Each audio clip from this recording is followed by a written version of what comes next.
Because when you read, for instance, in the Sahih of Imam Muslim and other collections of the Prophet ﷺ, he says, بَعِثْتُ إِلَى كُلِّ أَحْمَرَ وَأَسْوَدَ, that I have been sent to every red and black person.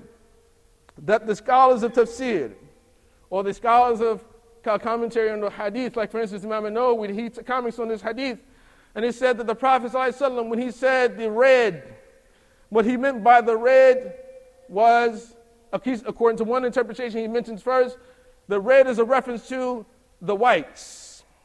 Because the Arabs didn't call white people white. They called them red. Because in Arabic, to call someone white was a pejorative. Because it meant that you had albino type of spots on your skin. That you had baras. And so they didn't refer to people who were white as white, they referred to them as red. And so the Reds are the people of Persia and the people of Rome. So the Greeks, the Persians, the Greeks, and the Syrians. And the blacks were a reference to the Arabs and the people of the Sudan, those of the darker peoples. In Imam Nawawi says, لِغَرَبَةِ السُّمْرَةِ عَلَيْهِمْ, because of the fact that most of the Arabs were brown. And this is also corroborated by Ibn Mandur, the lexicographer, who says, غَالِبُ أَلْوَانِ الْعَرَبِ السُّمْرَةُ وَالْأُدْمَةُ, that the majority of the colors of the Arabs, or the predominant colors amongst the Arabs, were brown and black.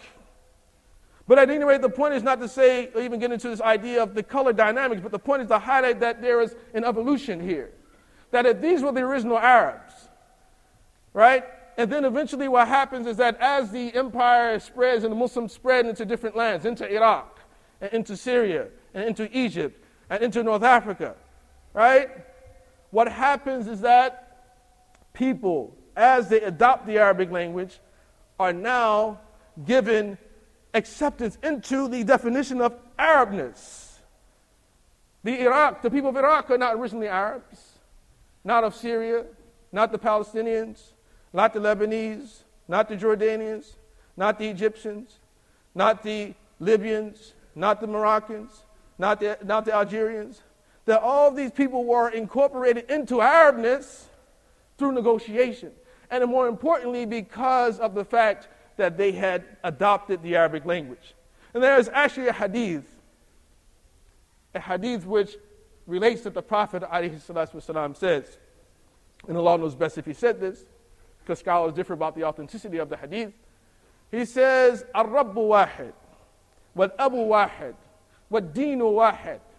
The Lord is one, and the Father is one, meaning Adam, and the religion is one. وَلَيْسَتِ الْعَرَبِيَّةُ لِأَحَدِكُمْ بِأَبٍ وَلَا And Arabic to one of you, to any of you, is neither a father nor a mother. وَمَنْ تَكَلَّمَ بِالْعَرَبِيَّةِ فَإِنَّهُ عَرَبِي فَهُوَ عَرَبِي. But whoever speaks Arabic is an Arab. Whoever speaks Arabic is an Arab. Shaykh al-Islam Ibn Taymiyyah, he relates this hadith and he says, هَذَا ضَعِيفٌ ضَعِيفٌ وَلَكِنَّ مَعْنَاهُ لَيْسَ بِبَعِيدٍ. He said that this hadith is weak, but its meaning is not a far-fetched notion. Because, and he goes on to explain, because when we reflect upon the history, that when the Arabs went into North Africa, and they went into the Maghreb, and these people who used to speak Berber, all of a sudden they adopted Arabic and then they became Arabs. And then they went into Egypt, and the people, they spoke Coptic, and then they adopted Arabic as their language, and then they became Arabs. And he went into Syria, he went into Persia, and he went into parts of Khurasan, he went into Iraq. And these people who were speaking other languages, they now gave up those languages and they adopted the Arabic language. And so they were given acceptance into Arabness. And that's a beautiful thing, I believe, because unlike the master race sort of philosophy, that Arabness allows for everybody to become a part of, or share in part of the fadl of being amongst the Arabs. And when we reflect upon, for instance, Banu Abbas, because this continues, that Banu Abbas, the second major dynasty of the Arabs, the first is Banu Umayyah.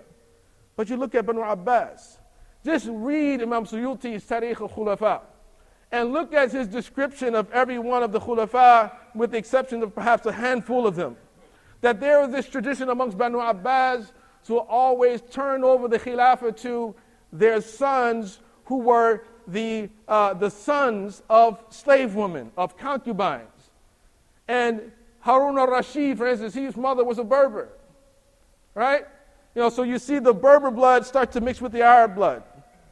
And then as time goes on, you see the Roman, also the Greek blood. It mixes with the Berber and the Arab blood.